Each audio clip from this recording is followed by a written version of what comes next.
Oh, hey there, you caught me finger picking again. So that's what we're going to talk about today, is just some basics on how to start finger picking. So you'll need to know some basic chords right off the bat, and you'll need to set down your pick. That's all you really need to know.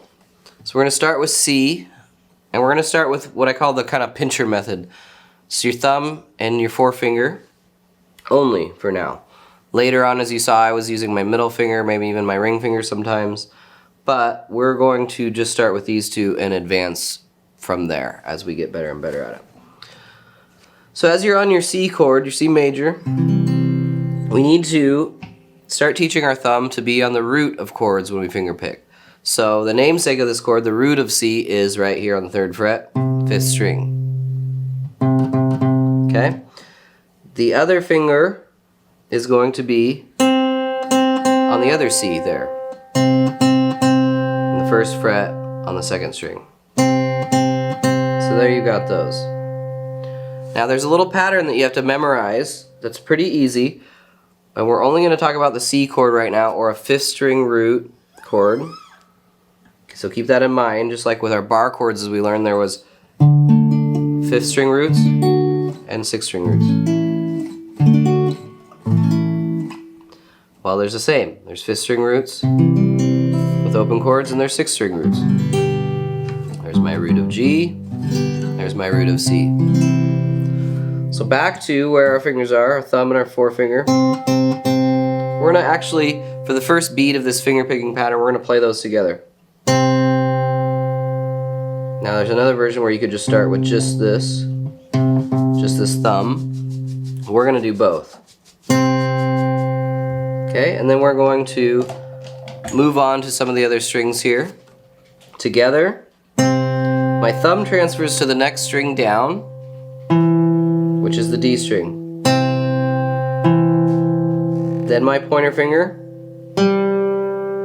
moves down as well. Together, and they go in the middle. Thumb, forefinger. So you're gonna go.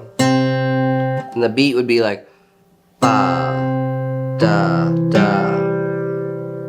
Okay, so there's two that are faster as if I was tapping my foot, those both happen on the beat too, and then when my foot comes in the air as well. I like to say 1, 2, and the last part of the pattern is low again, high, low, high, and then cross over from that A string to the D string. So together, middle, low, high, middle. Or 1, 2, and 3, and 4. 1, 2, and 3, and 4. Now you need to pause the video right there and just start doing that over and over. Now I'm going to play it for you, and you want to kind of, this could be over a 2-week period or over one practice if you really get the hang of it right away. But imagine it like a locomotive speeding up. It's going down the tracks right as it starts, and it starts getting faster and faster. So I would play it like, if I can play it perfectly several times in a row, then I start speeding up.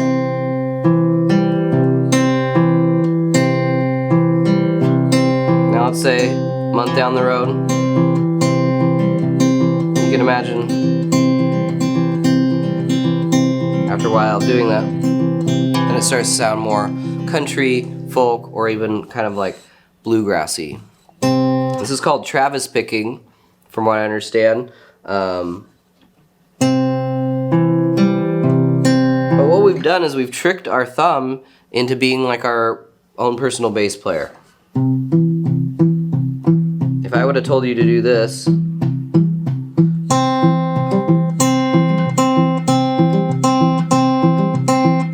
then randomly play your pointer finger at the right time, it wouldn't really work. So that's why we do this method 1, 2, and 3, and 4. Because we don't realize that our thumb is learning to be Johnny on the spot there with the bass line. Root to 3rd. Okay?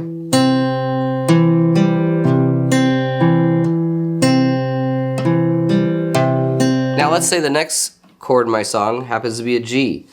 Well, we haven't approached one with a 6-string root.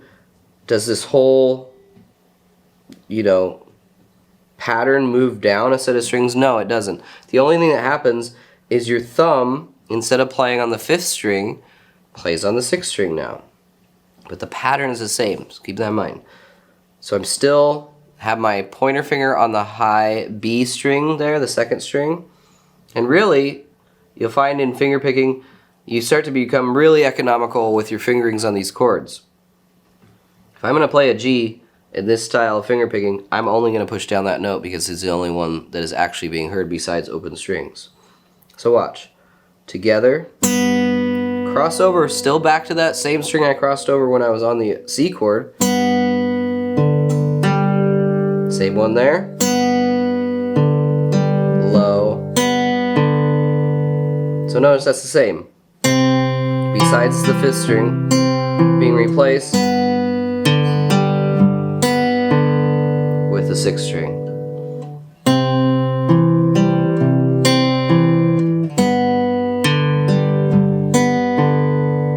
So now I have C,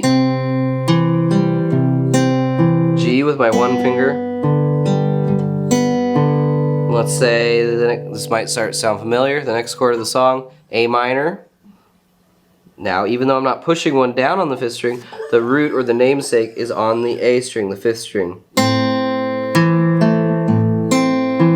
Together, middle, low, high, middle, or 1, 2, and 3, and 4. So now we have C, G, A minor. Okay, that's the first 3 chords of the Bob Dylan song Don't Think Twice, It's Alright, one of my favorite songs. And that one is played with a capo, I believe at the 4th fret, so technically he's in the key of E, which would sound a little bit more something like this. I'm just using my finger as my own capo since I don't have one handy. But you can always practice it down here too. People are always transposing songs to fit their voice.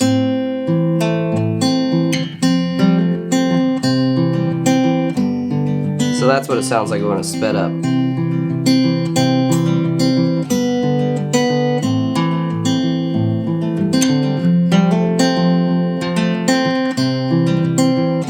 So I'm just translating my thumb between 5th and 6th string. Everything else is staying the same.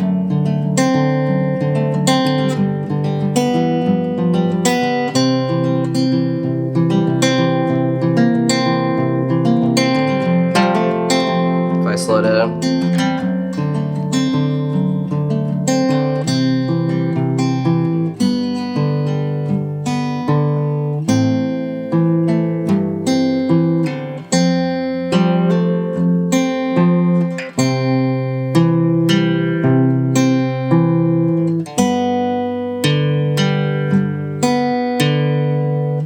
Sounds quite a bit different slow like that, in slow motion.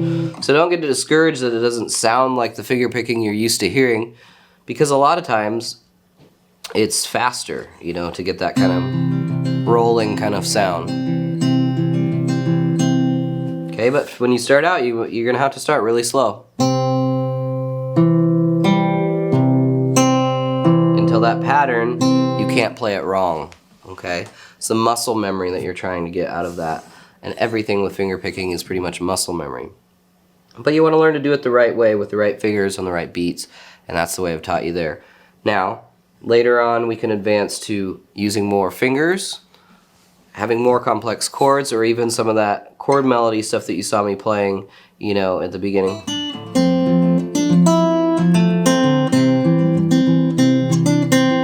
Okay, so that stuff is ultimately more complicated because you're already so used to the finger picking in the lower parts of the strings down that you're able to kind of a separate part of your brain start thinking about some of that higher up melodic stuff. So we'll tackle that in another lesson. Thank you guys so much for learning finger picking with me today. Hope it helped, and I hope you are picking in no time.